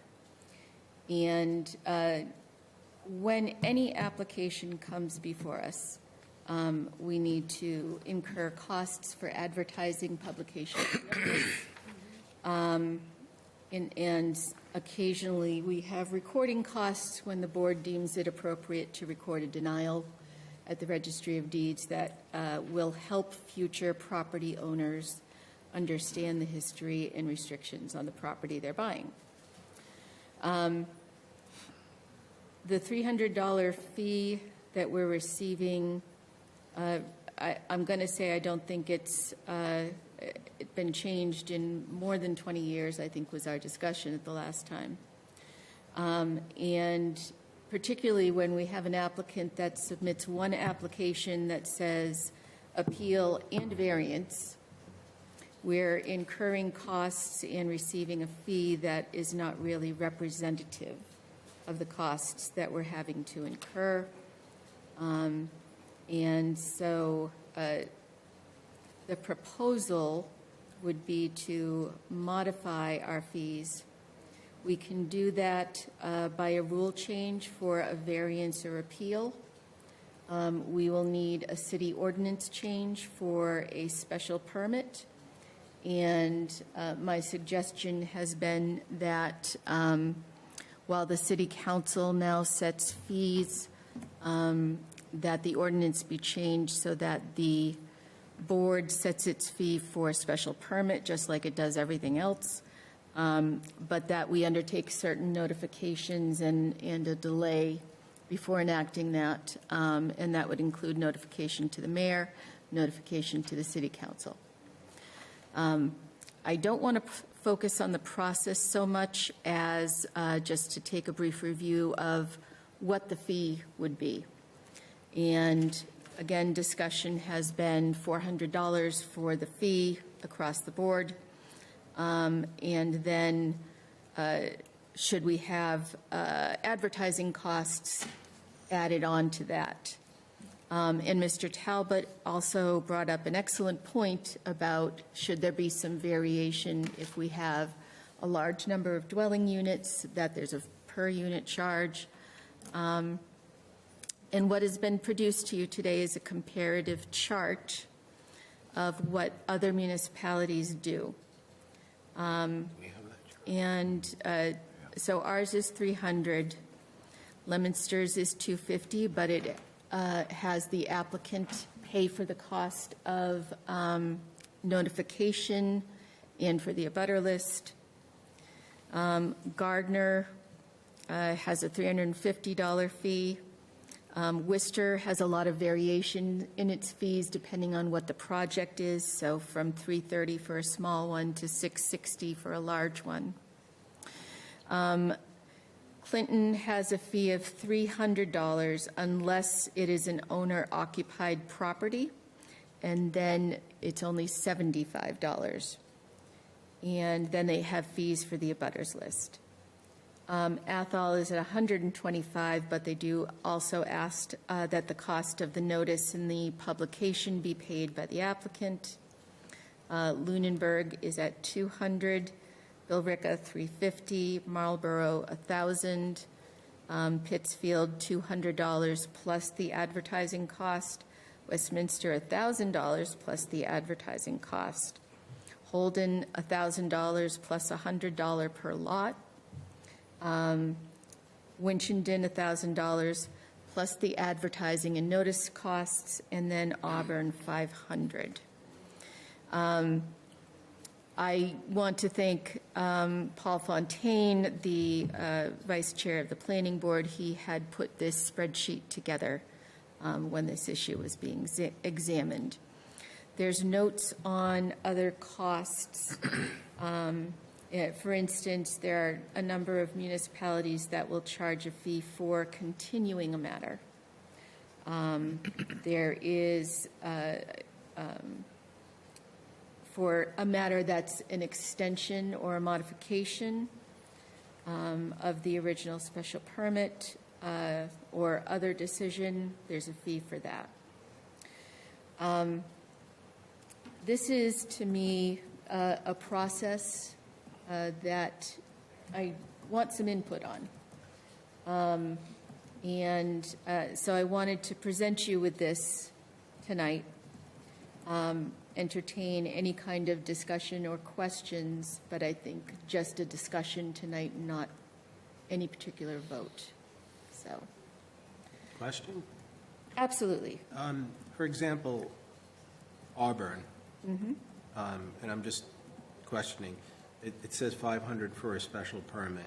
Yes. And then mod, extension, variance, continuance, appeals, there's no number there. Does that mean the 500 carries across? That means that Mr. Fontaine was researching this on behalf of the planning board and did not include things like a variance or a continuance or an appeal because the planning board does not hear them. So I have put in some of those numbers, but some further time needs to be spent to fill in that part of the chart. Okay, thank you. What's typical cost to notice? I'm going to ask Mercedes if she could answer that. And I guess that's a So loaded question because in a dense area, it's going to be higher, right? Well, it's Rural residential, it's going to be lower. for a newspaper. They charge us per word. Yes. That is like, so on our last case, we only have one new case on this agenda. So that was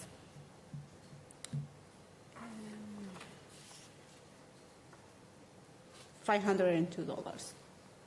That's how much it cost us just in advertising. For one case. That was just one new case. In which There were case three was new, that? What there was were that? three new cases. 3 new cases? 3 new Okay, cases. never mind. I Oh. take that back. Three new. Okay. So if it was $500 and we had 3 new cases, it would be somewhere around 130. Yes, around, around there. And that is like, again, based on the words, that we have cases that have like, a little more worry than. Yeah, so when we're wordy with the description, it will cost more money. Yeah. So how do other communities approach it if they are leaving? I guess, does the city or town advertise it and then hand the applicant a bill, or do they leave it in the hands of the applicant to make the notices? And the city hopes that everybody got noticed, and then is there a potential problem? I'll tell you what my experience has been in private practice on this question. I have had towns who take the particular notice, get an estimate of the cost from the newspaper, then give the bill to the applicant, and then it is published. So the applicant gets the actual bill for their particular ad, and they pay it. There are other communities who set this as kind of a standard fee, and there are a few who will collect from you on the back end. So they'll do the notice and publication, and then give you the bill to be paid. I just look at, geez, we don't want to add steps, right? So if we have to go get an estimate, that means Mercedes has to spend more time doing something that, so do we look at just a increase, So how average about, the flat fee, or, bill it at the end, and then if you bill it at the end, do you put it as part of, you're not issued your special permit until you're... Sure, but if you get denied, are you very inclined to pay that bill? Exactly. Yeah. So, I think kind of looking at the average cost from time to time and kind of setting a flat fee if we're going to charge it separately, and then review it every once in a while. It is my hope that someday we're going to have a change in the statute that requires advertisement in a newspaper so that we can do simply our online advertisement and online posting. And then we don't have to incur this cost, and neither does the applicant, because the thought that advertisement is going to reach involved people by printing in a local newspaper is unfortunately, I think, a thing of the past. Circulation just isn't what is the that much. fee supposed to cover in general? Administrative services and the publication. Any cost that the city incurs. That's that Mercedes' time, that's my time, that's the time for all of the other departments to review everything, as well as as well as the publication. Isn't that why we pay taxes, though? No, this is a fee for service. So you're saying that your taxes are subsidizing the building department operations? No. Because in most communities, the revenues from the building department actually subsidize other departments, and it's more of a service fee. Our taxes subsidize all of the local government. They all get put into the budget, but let me ask the question a different way. Currently, is the building department have a surplus of revenue over its operating costs? I have to look, but I believe that we're close to the break-even part, which is very different from most building departments in the Commonwealth, and it's because our fees are so low. Is there, I'm sure there's, if we looked for that information, there would be some public information on revenue versus cost for other municipalities. Yes, and I am in the process, as part of our budget process, of putting together that data. Wonderful. If you wouldn't mind sharing it with the board, I would definitely appreciate it. I'm sure everybody else would as well. Does the fees currently go to your department? No, they all go to the general fund. We can't earmark fees to go directly to our department. It all has to go to the general fund. So with these fees, if they were to go to say, legal fees, then the city council would have to set up a special retained revenues account that the fee would go into the legal fees and any surplus would be returned to the applicant. Otherwise, if we're going to charge a flat fee, then that goes into the general fund. So is that typical with all cities and towns, that any fee generated from building-related applications goes to the general fund, or? Typically, yes. And the vast majority of cities and towns, that number significantly outweighs the expense of the building department operations, and it goes towards subsidizing the rest of the city operations. Thanks. Yep. Go ahead if you have another comment or. No, I do have something else I'd like to bring up. We can't hear that. It's not on the agenda. But perhaps sometime after meeting would be appropriate. Not on the agenda. Okay. It's not on the agenda. Okay. Mr. Gallagher, any questions, comments, or concerns? I noticed Worcester has two separate fees, $330 for a small scale, $660 for a large scale. I think that's kind of interesting because there are some things, obviously, that we look at that takes a lot more involvement, and I think that's something that we need to consider when we do our negotiations with this. Yes. There are some projects that are very involved. We all know. Yeah. I noted that there was one town, Worcester, that charged a $550 fee for an appeal of the building commissioner's decision, which is above their special permit or variance fee. And there are properties that get involved because of the scale of the project. But if I were to pick something that was involved because of the time we need to spend with it, I would pick appeals over anything else. And secondarily, variances. So, Madam Chair? Yes. Just as this is not coming from the auditor, so this is not confirmed numbers, but based on our OpenGov traffic, which every single permit that comes through the building department goes through OpenGov. This includes zoning determinations, building permits, electrical permits, plumbing, everything. For the year 2024, it was, and this is calendar year, not fiscal year, we received about $1.5 million in revenue. And again, we have to confirm that with the auditor's office. And the total operating budget for the building department is just shy of $1 million. Okay. Thank you, sir. You're Appreciate it. But that money goes into the general fund. Correct.